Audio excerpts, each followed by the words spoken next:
Okay, thanks, Matt, and thank you everyone for joining. So today, for the second edition of the CCV SkillSem in spring 2021, Galen is going to be presenting building a variational autoencoder with PyTorch. And Galen is he's a software engineer in the Yosef Lab and also the Chan Zuckerberg BioHub. And over the last year, he's become the expert in PyTorch and variational autoencoders. So this should be a real treat. Please, ask questions and you can ask questions in the chat. Galen, I don't know if you mind being interrupted, but yeah, yeah. If anyone has any questions, just feel free to stop me. And if I say anything incorrect, also feel free to stop me. Great. Yeah. Well, take it away, Galen. We're all excited. All right. So thanks, Adam. Okay. Cool. So yeah, as Adam mentioned, today we're going to be building a VAE with PyTorch. This tutorial is definitely going to be a bit more as an intro about PyTorch rather than specifically VAEs. So yeah. Cool. So if you, I'll post it one more time. But yeah, everyone navigate to this collab link, paste it in the chat. And then before you start, make sure you go to File and then save a copy and drive. And this way it'll let you actually make edits to the Google Colab. And then also make sure that the GPU runtime is selected. So if you go to runtime and then change runtime type, there's this hardware accelerator option, and just make sure that it's GPU selected. Does anyone have any issues? Just give it a few seconds. Sweet. If you aren't familiar with Colab, basically you can run these blocks of code just by pressing Shift Enter.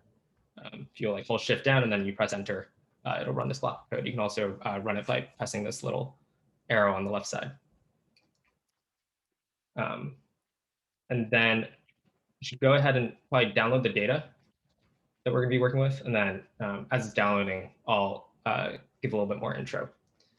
Sometimes this this mnist, this torchvision.datasets.mnist command doesn't run. So if that's the case, you can just uncomment this option 2 here. And then this will also download the data for you. This mnist command is actually, it's directly pulling it from Jan LeCun's personal website. So I think sometimes when a lot of people try and download his website actually crashes. So this is just downloading. I just hosted it on my own Google Drive. Did anyone have any issues downloading the data? It's all working. Cool. All right. So I guess first off, what is PyTorch? If any of you guys were at Matt's talk at the beginning, at the first skill seminar, he gave a tutorial about TensorFlow. PyTorch is basically very similar. Oh, there. Do you mind posting the link again? So it's very similar to TensorFlow in that it's a deep learning library, and it offers neural network building blocks, auto differentiation, GPU training, and a lot more. It was started in 2016 at Facebook. Yeah, it started in 2016 at Facebook by an undergrad intern, which I think is pretty cool. It's a pretty big internship project, pretty major impact. But initially, it differentiated itself from TensorFlow 1.0 by offering what's known as eager execution, compared to TensorFlow 1.0's graph execution. Eager execution kind of just means that it's a little bit more similar to the way Python usually works. And generally speaking, it's a little bit easier to kind of pick up initially. TensorFlow 2.0 now does also offer eager execution, but at least from my perspective, PyTorch is definitely preferred in the kind of research and startup ecosystem. And like TensorFlow, there's a really great ecosystem surrounding PyTorch. So there's Wisdom, which is a package for visualization, and you can help visualize your data and your training curves and things like that. There's also PyTorch Lightning. I'll talk about this at the very end, but this is kind of a framework that helps you train your data, or sorry, train your models, and it kind of really works well for prototyping models. And then there's Pyro. So if anyone's interested in deep probabilistic modeling, Pyro is a really good package that's built on top of PyTorch. There's Hugging Face, which is a company with a bunch of different existing models or state-of-the-art models for natural language processing. And then shameless plug for SCBI tools. This is a package that we're developing in the Yosef lab. So if you're interested in single cell data and developing probabilistic models for single cell data, definitely check out SCBI tools.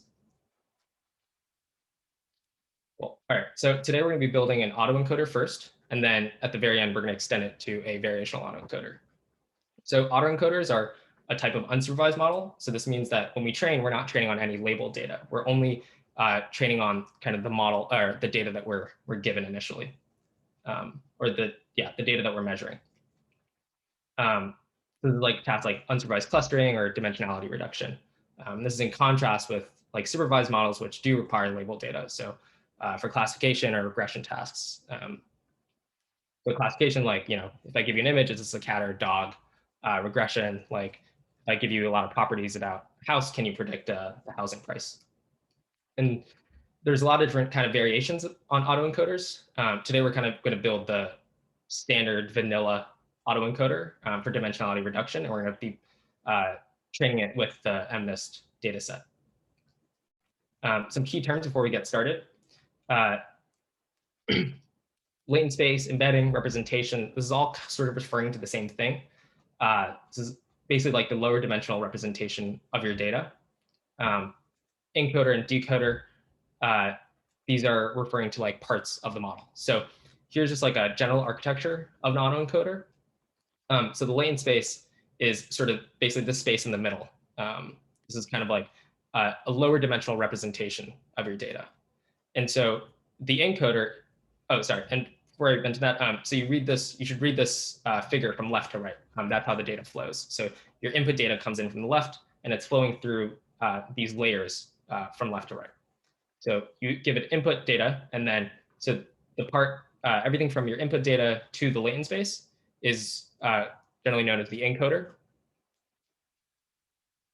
Oh, yeah. So if you are getting an error when you're downloading the data, just skip that line and then uncomment these two lines here. And that should let you download the data.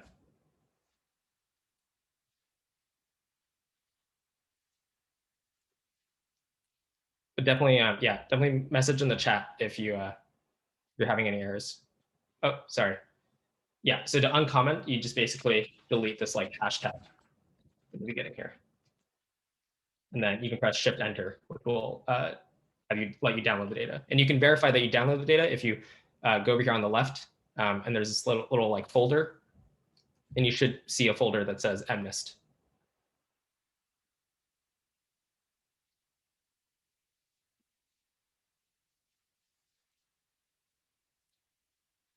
Cool. But yeah, definitely keep messaging if you have any errors with the code. So as I was saying, the part of the model that maps from your input data to the latent space is known as the encoder. And then the part of the model that maps from the latent space to the reconstructed data is known as the decoder. So the goal of the model is basically we give it an input image. It's going to map it to a latent space, so a lower dimensional representation. And then it's going to try and map that lower dimensional representation back into, it's going to try and reconstruct your original image.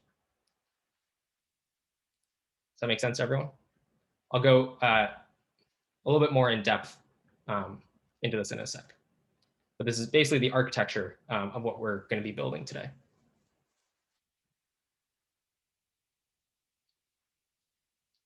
Cool. So first, let's just take a look at the data itself. Hopefully everyone has it downloaded, but you can load the data in with this torch.load function. And if you look at the MNIST folder, you should see a process folder, and then it's just split into two files. There's a test file and a training file. So test file is all the test examples, and then training is all the training examples. So here I'm just loading in the training examples. We can print the images and the ground truth. So when we load it, it'll give us images. So these are the MNIST images, and then as well as the ground truth labels. So if we just look at the shapes of it, we can see that we have 60,000 images, and they're all of size 28 by 28. And then as expected, we have an array of 60,000, which is our ground truth labels. And then we can also just see that our images are between 0 and 255.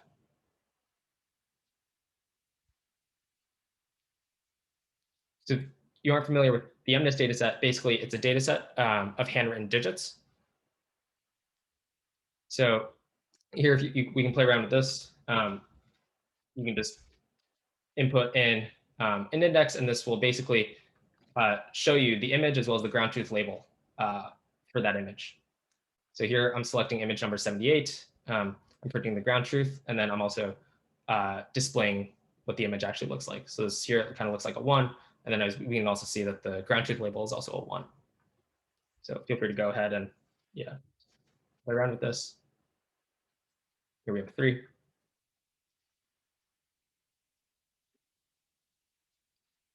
Cool. So now we're going to move on to loading in the data. A lot of the PyTorch MNIST tutorials online, they utilize like an existing data loader for MNIST. But today we're going to just quickly write our own, because oftentimes if you are developing your own models, you're going to have your own data, and then you're also going to have to write your own dataset classes to actually get your data. So PyTorch has 2 types of dataset classes. There's map style, and then there's also iterable style. So map style datasets are basically for datasets where it's easy to select indices of your data. So in our case, we're going to be making a map style dataset class. This is like, if I want index number 1, that makes a lot of sense for an image. I just want image number 1. Iterable style is for data that you kind of want to stream in. So like video data or text data. Doesn't really make sense, number 20 of a video could be the 20th frame, but generally, yeah, iterable style is for streaming data. Are there any questions? If anyone has any questions, feel free to just interrupt or post in the chat.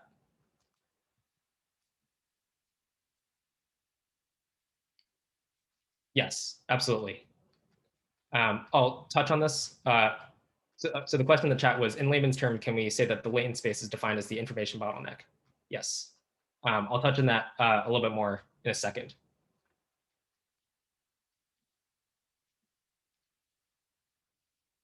So here I'm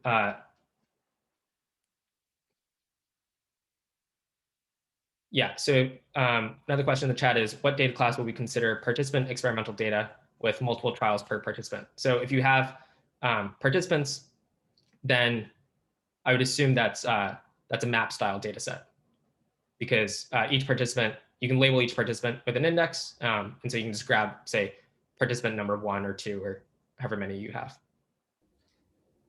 Galen, I think maybe one of the implications of their question is if you have like time series data for an individual. So if you have several, let's say, time series pieces for a given individual, maybe you want to model this with like a recurrent neural network or something. Would you use like an iterable data set, or like a map of iterables, or is this like too hard? Yeah, I haven't worked too much with like recurrent neural nets. But I think generally, yeah, in that case, then you'd probably want an iterable data set if you're streaming in time series data. Thank you. I guess it also depends on like what your model is. Yeah. Good question. So here I'm just making a MNIST dataset class, and it's going to inherit from the Torch dataset class.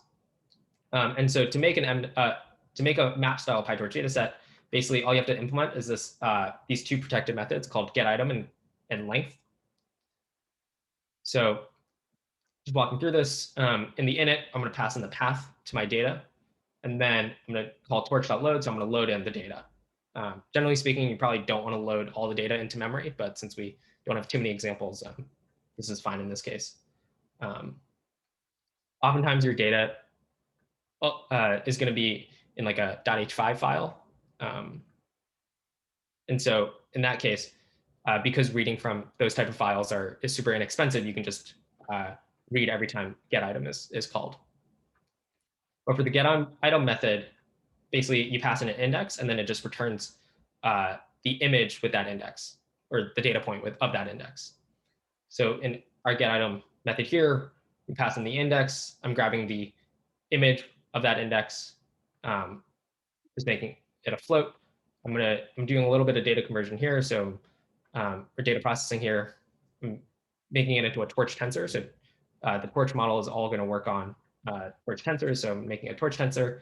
I'm flattening it, and then I'm returning this image, or this this data point. So by flattening the data, I mean I'm going from 28 by 28 to 784. So there's a question that says, how would you load only part of the data in the init? So you could. So if say like your data set was like, you had a full data set and you only wanted to train on say half of the data, you could potentially, like depending on how your data is stored, just load in like half the data set or the exact indices that you wanted. The point that I was trying to make a little bit more earlier was instead of just loading in all the data here and saving it into these like self.images and self.groundTruth, I could read the data in this get item. And then this way, your data isn't stored in memory. Did I answer your question, Chenli? Yeah, Like so you only need one or the other, like either the init or the get item. You don't need both. Is that the point? To load the data, yes. Okay, makes sense. Well, like if you had an H5 file, you would load it in the init and access it in the get. Like you would be loading an instance to the file or something, right? Yeah, I guess you could. Yeah. Okay. Yeah, I don't know off the top of my head like what is most computationally efficient. But I know, yeah, if you have the H5 file and then you're just grabbing like index, that reading function is going to be pretty cheap. Thanks. There's a question that's ground truth is representing the original data. Yeah, so when I load the data, as we saw up here, it's going to return basically our images and then also our ground truth. So images are the images of the handwritten digits, and then ground truth is the ground truth label for that image. So in our case, because we're going to be building an autoencoder, we don't need any of the ground truth labels actually, which is why in the get item function, I'm not returning the ground truth. And then the second method that we have to implement is this length.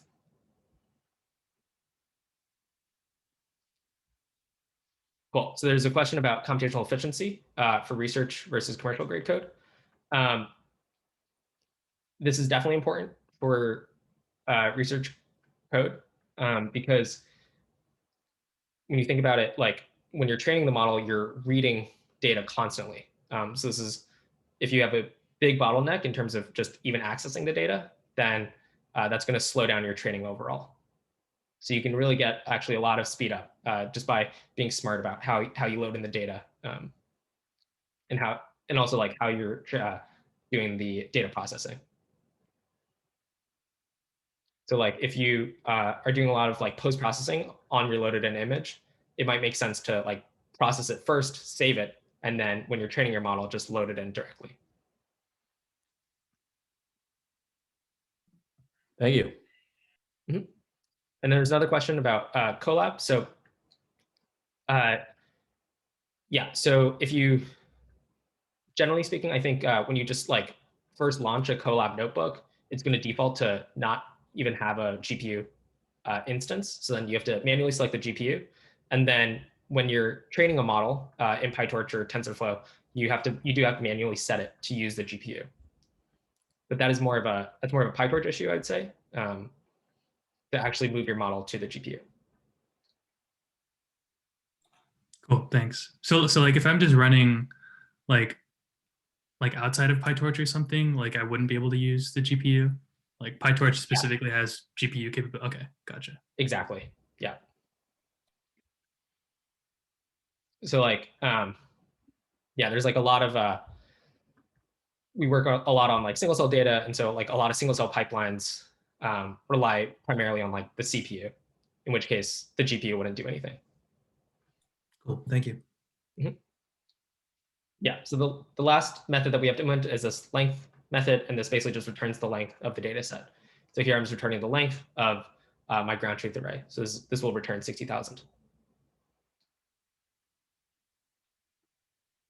So let's make our data sets. So here I make a train data set and then also a test data set.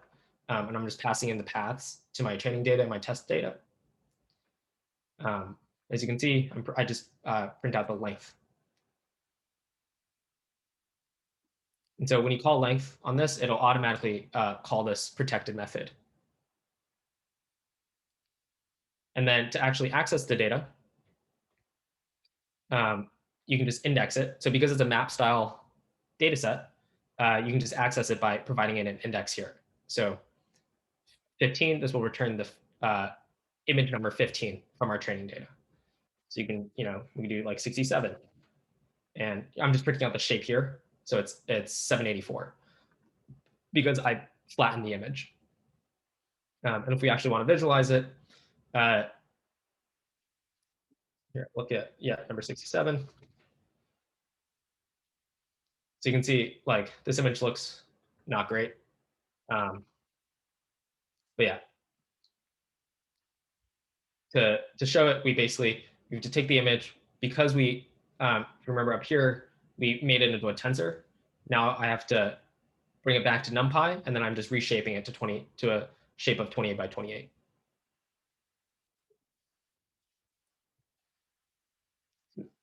So see, this is how you can index the data. Are there any questions so far? Cool. All right, so now we're actually going to build our autoencoder. Before I do that, let's just click through and run all these pieces of code so we can just get it training. And then as it's training, I'll talk more. So just run everything up to including this block of code that says defining our loss optimizer and training loop. So as it's training, you should see this, this kind of output on the bottom.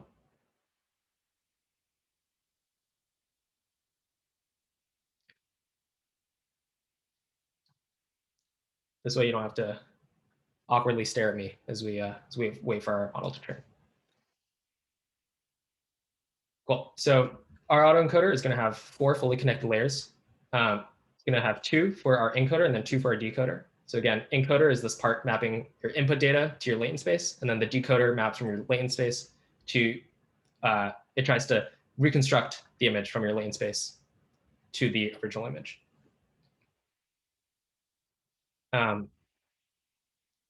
And this is what someone was referencing earlier, but basically the key here is our latent dimension is a lot smaller than our input dimension. So our input dimension is going to be of size 784. So that's all of the pixels in our image. And then we are going to make our latent dimension, I think I made it 128. So when our latent dimension is a lot smaller, it kind of forces your model to learn an efficient, quote unquote, efficient representation. Because the decoder, all the information the decoder has to reconstruct the image is from the latent space. So it has to figure out a way to sort of learn kind of a better representation of the data, or a more useful representation of the data. And there's also a lot of like other variations of autoencoders. There are other autoencoders where the latent dimension is greater than your input dimension, and this is often used as like a denoising autoencoder. So how do we want to train this model? So basically, we want to minimize the difference between our the image that we are reconstructing with our original input image. And so an easy loss function to use is mean squared error. I'm sure most of you are familiar with this, but basically xi is our input data example training point. Xi hat is our reconstructed image. And so we're just minimizing the difference between these 2 points.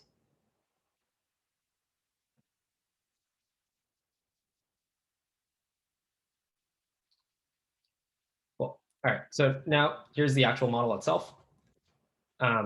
All Torch models are going to inherit from this nn.module. So this is going to make it a Torch module. And the architecture that I'm using today is from this Medium post here. So in the init of the model, we're basically going to be defining the building blocks for our model.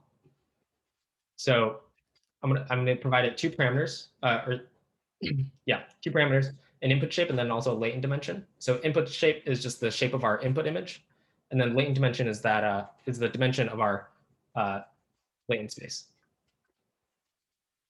So here I'm defining an encoder. So I'm gonna have two layers for the encoder and then two layers for the decoder. And each layer is gonna be this nn.linear, which is a fully connected layer. But notice all I'm doing here is kind of just defining what I'm gonna be using. I'm not, this is kind of just like writing out like your like Lego pieces. These are so I'm defining like Lego pieces here. And then it's in the forward function that I'm kind of defining like how the Lego pieces are put together. Or in this case, like how the data is flowing through these layers.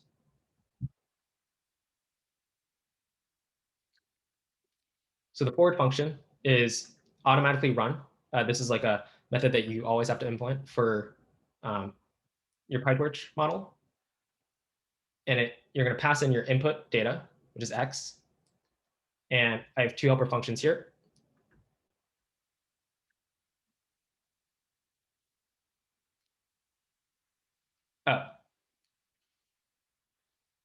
Yeah, so with the architecture of your encoder, more of an art than a science. You can kind of see what other people have been doing with this specific architecture. For me, I got the architecture from this post up here. I'm using it because I know it works. But yeah, generally speaking, if you're working with an autoencoder, you want to, you need your latent dimension to be smaller than your input dimension. That's probably the only constraint. And then on top of that, you can just run like a hyperparameter search.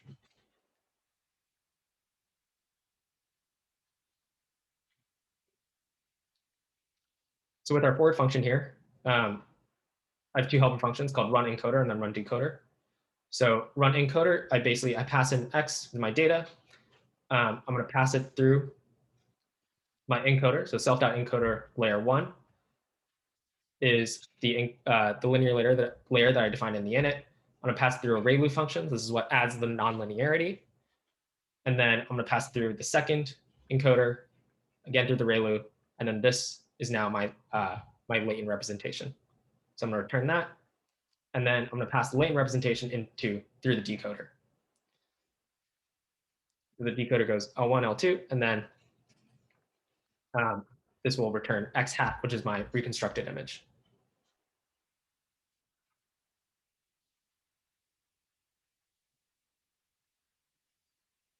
Did anyone have any questions about the architecture? Yeah, so in this case, as Adam mentioned, all my layers are linear layers. At the very end, for the VAE, we're going to have a convolutional neural network. Cool. So to train our model, I'm just redefining the data sets here. So these again are the same data sets. And then this is our image shape. So it's 784. And then I initialize the autoencoder. And then here is where I move the model onto the GPU. So by default, the model is going to be on the CPU. But by doing model.CUDA, it's going to move the model onto the GPU.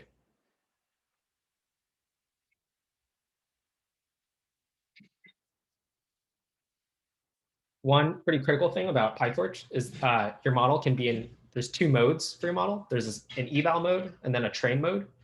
So when you just initialize your model, it's always going to be in training mode. And so depending on which mode it's in, certain layers are going to perform slightly differently. So batch norm and dropout are going to have different, they're going to perform differently depending on which mode they're in. So if you're training, make sure you always have to make sure that your model is set to train. And you can just do that simply by calling model.train.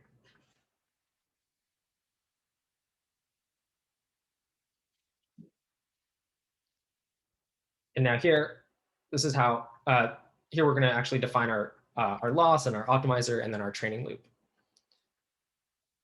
So we're going to make a data loader. So this is what's going to actually iterate over our data set. So here the train data set batch size is basically the number of training examples I'm going to load in at a time. And then shuffle equals true just means that I'm going to shuffle the data beforehand. So the order doesn't matter. And then here I have MSE. So this is, I'm going to define my loss. I'm going to define a loss. So here I'm going to be using mean squared error loss. And then I'm also going to define an optimizer. So here I'm going to be using the Atom optimizer. And this is basically what actually trains the model. What are batch norm and dropout? Those are just like layers that you can use for your neural net.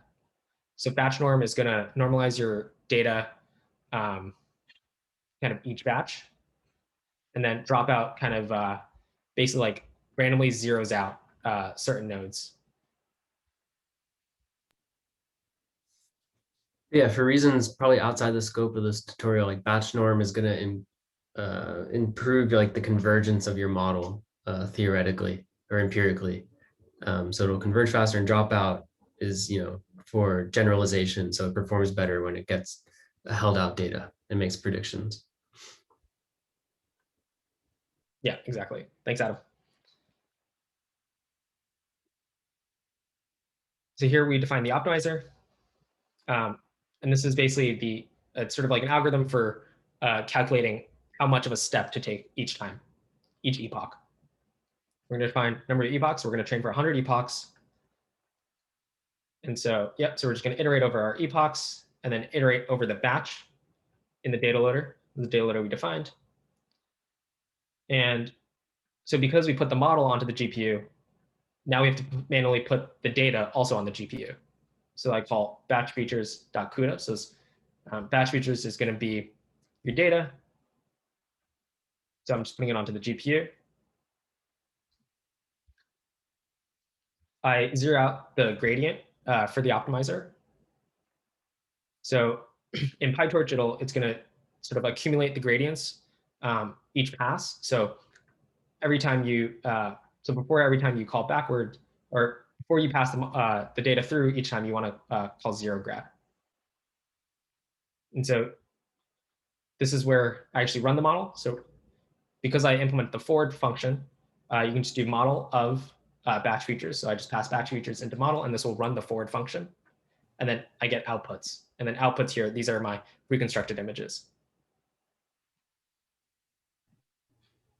I calculate my training loss, such as MSE, between my outputs and my batch features. So remember, batch features is my input images.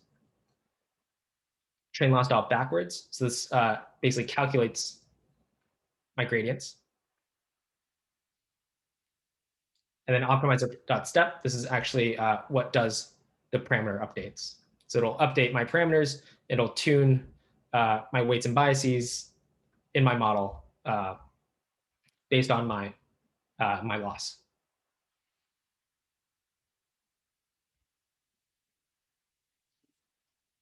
And here's just like some extra logging code. So as we can see, first epoch, we had a loss of almost 2,000, and then over time, it slowly reaches sort of a convergence state around 630. You can probably train it even for longer. Yeah, I think there's a delay, and I don't know if everyone else has seen this. I think there's just some internet issues. Oh, what did you lose me? We're still seeing like epoch 1, 6, and 11. That's it. I don't know if that's where you're at. I see it all the way through. Oh, okay, maybe it's me. Sorry. I think I see it all the way through 100. Okay, cool. Maybe someone else. There's a question about how do you choose the appropriate optimizer? Again, more of an art than a science. Atom optimizer, I'd say, is sort of kind of by default what a lot of people choose. But there's definitely a lot of different optimizers that you could choose from. It's also probably worth saying that this is a hyperparameter in a sense, and that you could test several optimizers iteratively and see which one performs the best in the same way that you would test different architectures or batch norm or L1 dropouts, et cetera, et cetera, et cetera. Exactly.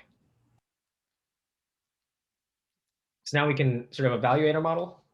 So again, we have to put our model into eval mode. And then here we can basically visualize the output. So here I'm just selecting image number 100. I'm grabbing that image from my training data set. I pass it through my model, and then I get x hat, which is my reconstructed image.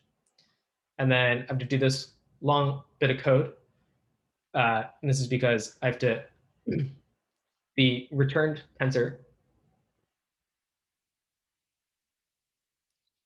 Yeah. How do you know whether or not to call CUDA or not on different PyTorch items?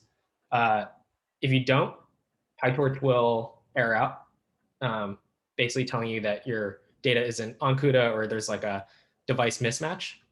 And then I'll touch a little bit more on it at the very end with PyTorch Lightning, which is basically if you put your model into like a certain format and you're working within the PyTorch Lightning framework, it'll put everything on CUDA automatically for you. So you won't even have to worry about it.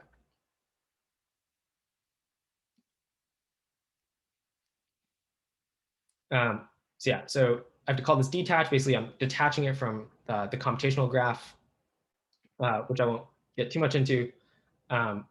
Because it was on CUDA, and I have to put it back on CPU. Because it's a tensor, I have to make it back into a NumPy array, and then I have to reshape it back into a 28 by 28 image. And then I just round the numbers, and you can see the reconstructed image. If we wanted to look at the ground truth, all right, so that didn't look great. Okay. So up here is the reconstructed image, and then down here is the ground truth. So it did well for this one. Obviously, for the one that I showed earlier, it didn't do great. So that would be like things that you might want to try different architectures, or tune or train for longer, et cetera. And then these are test images. So here I'm just grabbing the image from the test data set and then doing the same thing. And then here we can look at the original image. And it's basically just a test to see if our data is if our model is generalizing or not. In this case, it's not too hard since they're all handwritten digits. But definitely, if you're actually implementing in training models, you'll need to you might want to test on a completely different data set.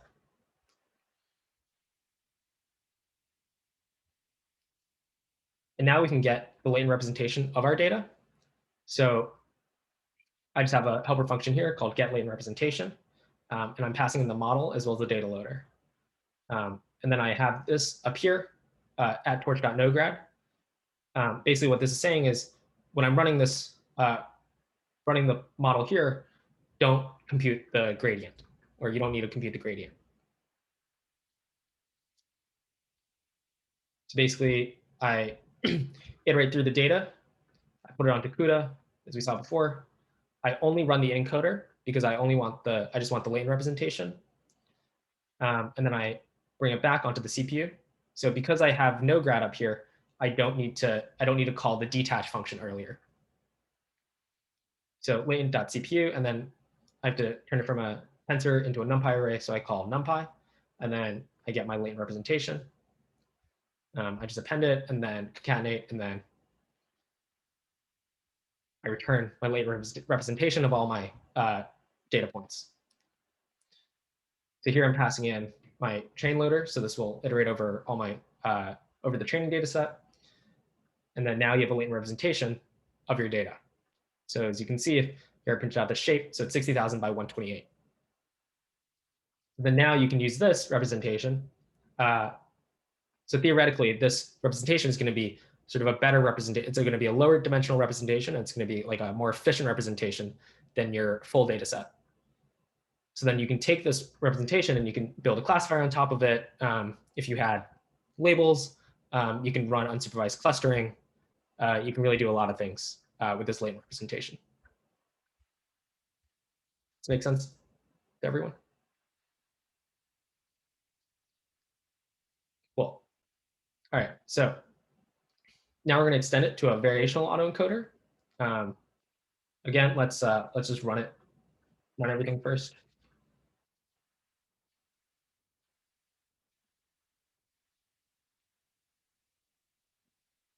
Yeah, so you should see this progress bar at the bottom here.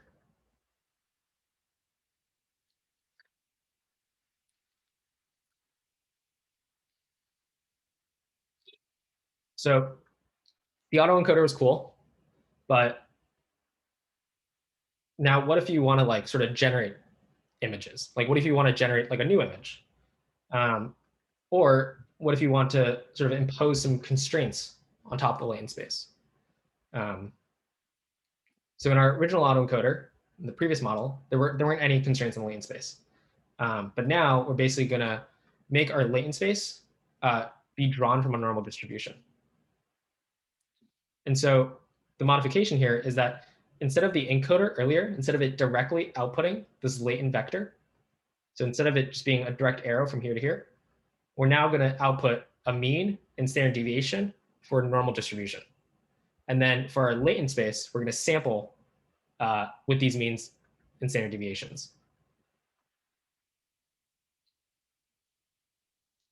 And so this gives us the following benefits. One, by having our model this way, we can now like add priors on top of our latent variables. So here I'm going to assume that my latent vector is going to be normally distributed. But you could imagine if you had a really complicated model with other latent variables, you could impose other priors on top of it. And now it's also now a generative model. So because I'm learning the parameters of a distribution, I can sample multiple times from this normal distribution with these means and these standard deviations. And so this is sort of the motivation from a deep learning perspective. There's also the original VAE paper from a graphical models perspective. And basically doing all of this is generally known as amortized variational inference, where you're using a neural network to learn the parameters of a distribution. So we're sort of running out of time, but so I'll kind of gloss through this stuff. Quickly, like now we're gonna have to pick a different loss function. So yeah, so we've slightly reformulated our problem. Now we're learning distributions, the parameters of a distribution. So the encoder, so now our encoder is going to learn the parameters for what's known as Q of Z given X. So this basically, we're going to learn the parameters. Yeah, we're going to try and maximize the probability of our latent space given our data. And then our decoder learns the parameters for this P of X given Z, which is our kind of our data likelihood. And long story short, we're going to be maximizing this term known as the evidence lower bound, also known as the elbow. And there's a lot of really great derivations that you can find online. But at the crust of it is it's basically the reconstruction loss minus the KL divergence. So the reconstruction loss is the same as what we had earlier. It still mean squared error, but if you pick different distributions for your data, it won't necessarily be mean squared error. But in our case, it will be because we're picking the normal distribution. And then the KL divergence is basically a measure of the closeness between two probability distributions. So we're going to assume so P of Z here is our latent space. And so because we want our latent space to be normal, so P of Z, this is our prior. So this is going to be normal. And then Q of Z given X, this is the distribution we're learning. And so what this term here does is basically it forces the latent space to be as close to as possible to our normal distribution, to our prior.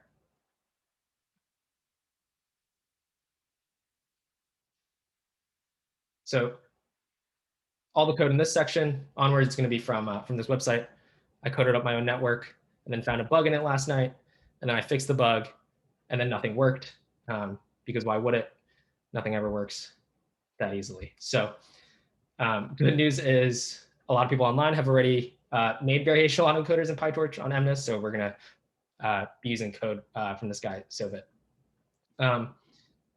And his network is going to be a convolutional neural network. So previously, if you recall, we flattened all the images and then we use linear layers. But now we're actually going to be performing 2D convolutions. So we can just input the image as a 2D image, or input our data as a 2D image. So again, this is defining the model. These are all the components of it. So we're going to have a bunch of different convolutional layers for our encoder, and then similarly for our decoder. But then this is the difference in the middle.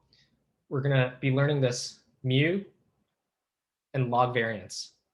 So these are the means and variance of our normal distribution for our latent space.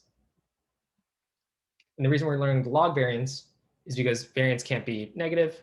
And so by learning log variance and then exponentiating, we can ensure that it's non-negative.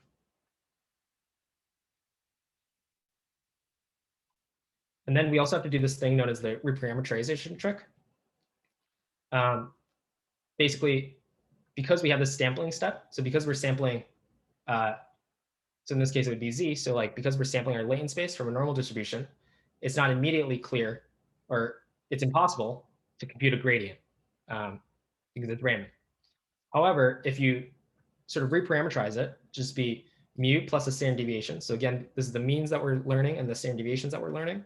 And you just multiply that by a normal 0, 1, then we're effectively doing the same thing, but now we can actually compute a gradient with respect to mu and sigma.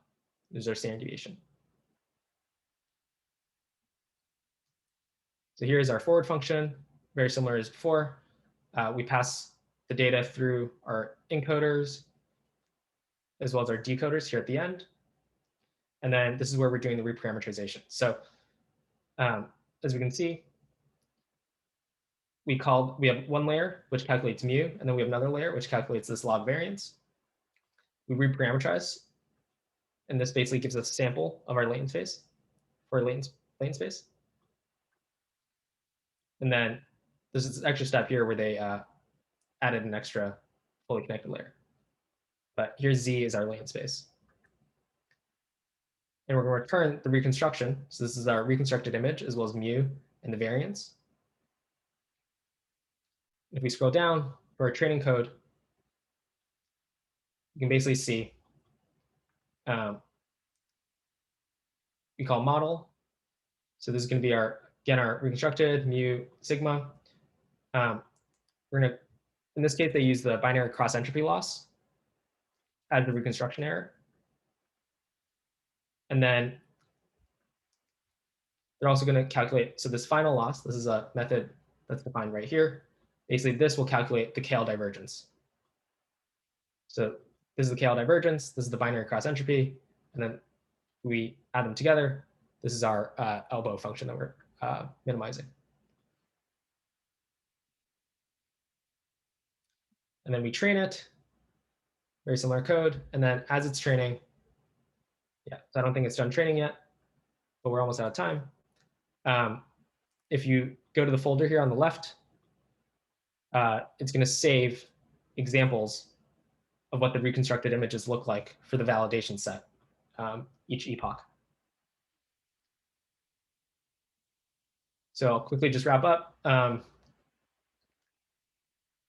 You guys might think that like a lot of the training code is kind of unelegant. It's, you know, do you really have to like manually call backwards and step and all that?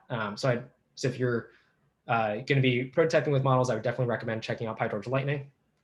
And then here's just some extra references and resources. So I'll end it right there. I don't know if anyone has any questions. I have kind of a general question. So I feel like there's a lot of machine learning packages out there. Like, is PyTorch just one you think is like a good general purpose one, or like are there, like, as opposed to Scikit or like TensorFlow or any of these other things?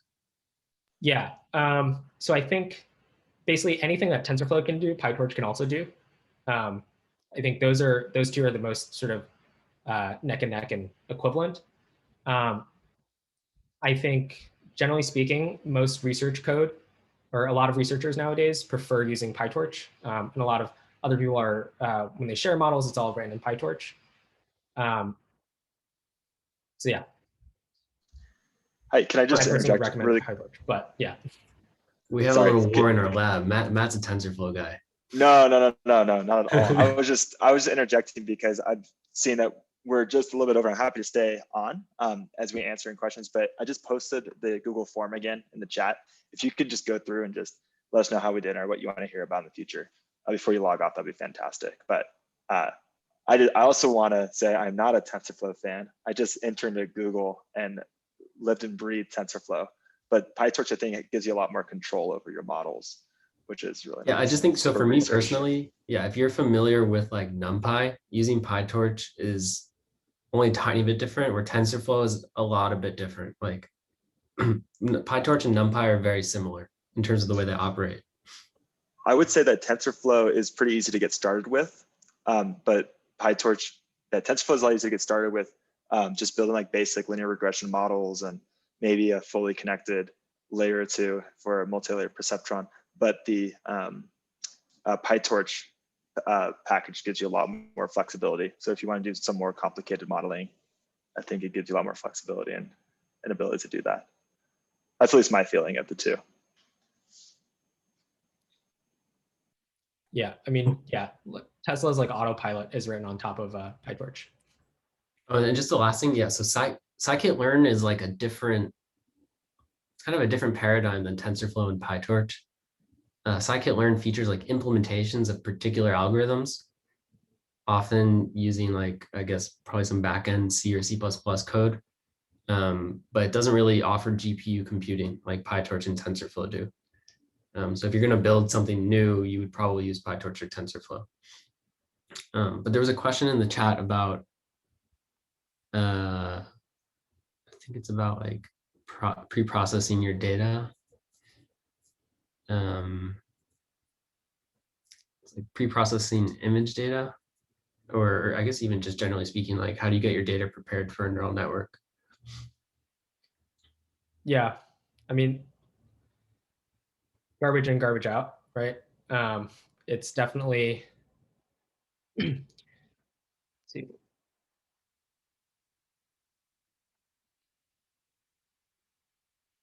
Sorry, I'm just rereading the question.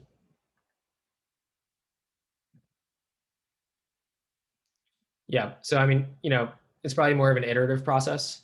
Where you train your model on your training data.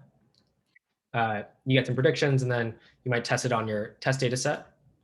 And if you find that it's really not generalizing well, then that's the hint towards thinking about reprocessing your data, or maybe even featurizing your data in different ways.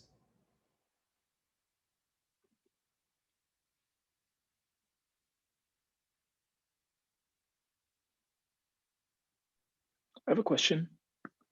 So you said that an advantage of the variational autoencoders is that you can specify priors on your latent space. Can you explain what you mean by that a little more in detail? Yeah. This is a little bit more from like kind of the graphical models perspective. So basically, it's like if you have multiple latent variables, and and you personally yourself know that you know a lot about your data, so you have prior information about your data, then you can say that I want a specific latent variable to follow a certain distribution. So like in our for single cell data, we have a latent variable for the library size. And so I think our library size, our prior on our library size is log normal distribution. This is like prior information that we have. And so we're kind of imposing this constraint. Adam, feel free You to. got it. Yeah, I think I might be frozen. I can't tell, but you can also use these priors to like inform the geometry of your latent space, right? Like you could have a prior that's a distribution on a simplex or a hypersphere. And like we've seen that especially in single cell RNA sequencing models. The normal 0-1 prior that we see here today is sort of like analogous to principal components analysis, like a nonlinear version of that because of the neural networks. But yeah. Cool, thanks. That makes sense.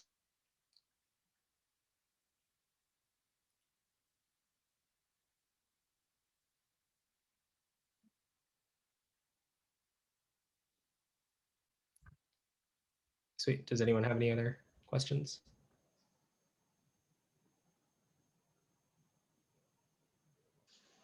I guess that's it for today. Yeah, thanks so much, Galen. That was a fantastic talk. And for those of you who attended today, if you are interested in watching this again, we'll be posting this to YouTube and then linking it to our website. And then if you're interested in other talks that we've given, other seminars we've given this year, we also have links to resources and YouTube videos for those other talks. And we'll continue to update this until the powers that be tell us to stop, which hopefully is never. But yeah, thanks for all attending.